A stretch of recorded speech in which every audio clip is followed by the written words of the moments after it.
ফুল বিজুর মধ্য দিয়ে আজ থেকে পার্বত্য জেলা রাঙ্গামাটিতে ক্ষুদ্র নৃগোষ্ঠীদের ৩ দিনব্যাপী বৃহত্তর সামাজিক বৈশাখী উৎসবের আনুষ্ঠানিকতা শুরু হয়েছে। শান্তির প্রত্যাশায় এদিন পানিতে ফুল ভাসিয়ে দেবী গঙ্গার আরাধনা করা হয়। ফুল ভাসানোর দিনটিকে এক এক সম্প্রদায় এক এক নাম দিলেও ফুল বিজু নামটি বেশি পরিচিতি পেয়েছে। রাঙ্গামাটি প্রতিনিধি মঈনুদ্দিন বাপ্পির পাঠানো তথ্যচিত্রে বিস্তারিত দেখুন প্রতিবেদনে। রাঙ্গামাটি, খাগড়াছড়ি এবং বান্দরবান জেলায় বসবাসরত ক্ষুদ্র জাতিসত্তা চাকমাদের বিজু, মারমাদের সাংগ্রাই, ত্রিপুরাদের বৈশু, তঞ্চঙ্গাদের বিশু সহ অন্যান্য সম্প্রদায়ের পালনকৃত নামের আদ্যাক্ষর নিয়ে বৈশাখী নামকরণ করা হয়েছে। ফুল বিজুর দিনে ভোরে ঐতিহ্যবাহী পোশাক পরে পাহাড়ি তরুণ তরুণীরা ঝুড়ি হাতে বাগান থেকে ফুল সংগ্রহ করে নদীতে ঝাঁক বেঁধে চলে যায়। পুরাতন বছরের সকল গ্লানি মুছে ফেলতে এবং নতুন বছরে সুখ, শান্তি ও আনন্দের প্রত্যাশায় দেবী গঙ্গাকে আরাধনা হিসেবে নদীতে ফুল ভাসানো হয়। রাঙ্গামাটিতে এই দিন ফুল ভাসানো হয়েছে কাপ্তাই হ্রদে। ভাসিয়ে দিয়ে বেঁচে যাওয়া ফুল দিয়ে ঘরের আঙিনা সাজানো হয়। দিনে আমরা গঙ্গা মায়ের উদ্দেশ্যে ফুল ভাসিয়ে আমরা পুরনো বছরকে বিদায় জানিয়ে নতুন বছরকে আহ্বান করি।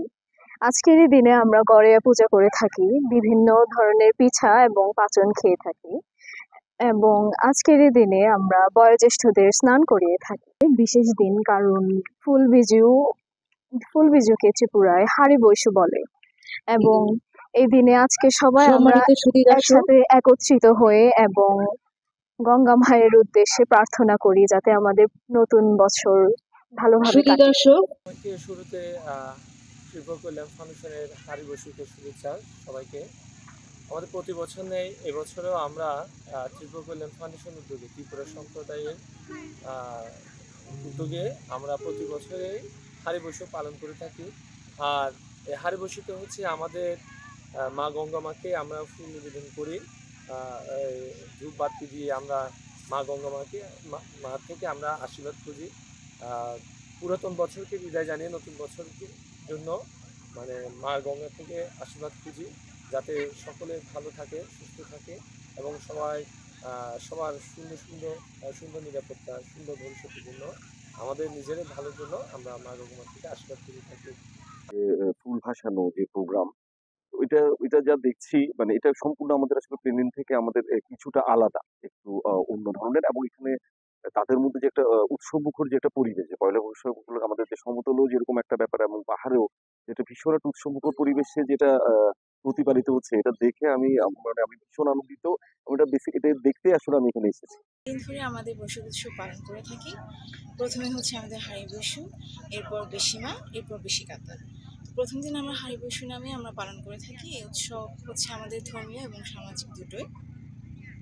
তো আমাদের প্রথম দিন খুবই গুরুত্বপূর্ণ, কারণ এই দিন আমরা পুরাতন বছরকে বিদায় দিয়ে আমরা নতুন বছরকে আমন্ত্রণ জানাই।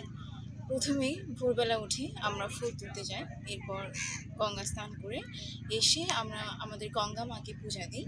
তার উদ্দেশ্যে আমরা ফুল ভাসিয়ে তার জন্য আমাদের নতুন বছরের জন্য নতুন কিছু এবং শান্তি এইসব প্রার্থনা করে আমরা আমাদের গঙ্গা মাকে পূজা করে থাকি।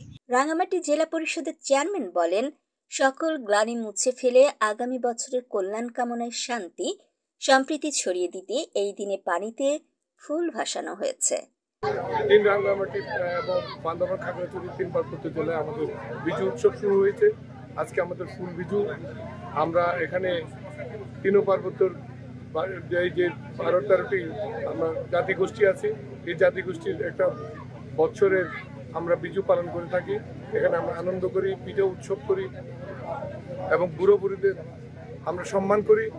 আজকে আমাদের ফুল বিজু। এই ফুল বিজুতে আমরা নদীতে আমরা ফুল ভাসিয়েছি এবং মা গঙ্গার কাছে আমরা প্রার্থনা করছি যেন আমাদের পৃথিবীর সকল মানুষ, পার্বত্য চট্টগ্রাম সহ সবাই যেন আমরা শান্তিতে বসবাস করতে পারি, আমরা সম্প্রীতিতে যেন আমরা থাকতে পারি। আজকে আর এই বিজুর দিনে আমি সবাইকে শুভকামনা করি এবং আমরা যেন শান্তিতে সবাই একত্রে বসবাস করতে পারি, এইটাই আমি প্রার্থনা করি এবং সবাইকে আমি বিজুর আনন্দ এবং শুভেচ্ছা জ্ঞাপন করছি। ধন্যবাদ। পাহাড়ের ক্ষুদ্র জাতিসত্তাদের বেশিরভাগ বৌদ্ধ ধর্মাবলম্বী হলেও এই দিন তারা সনাতন ধর্মাবলম্বীদের দেবী গঙ্গার আরাধনা করে থাকে। ফুল ভাসানো বাদেও আরও দুদিন পাহাড়ি পল্লীগুলোতে বলি খেলা, জলকেলি সহ নানান খেলা অনুষ্ঠিত হবে। উৎসবে ঐতিহ্যবাহী পাজন রান্না, নানান রকম পাহাড়ি চালের বাহারি পিঠাপুলি সহ রসনা ভোজনের আয়োজন করা হবে। পরিবেশিত হবে সাংস্কৃতিক অনুষ্ঠান।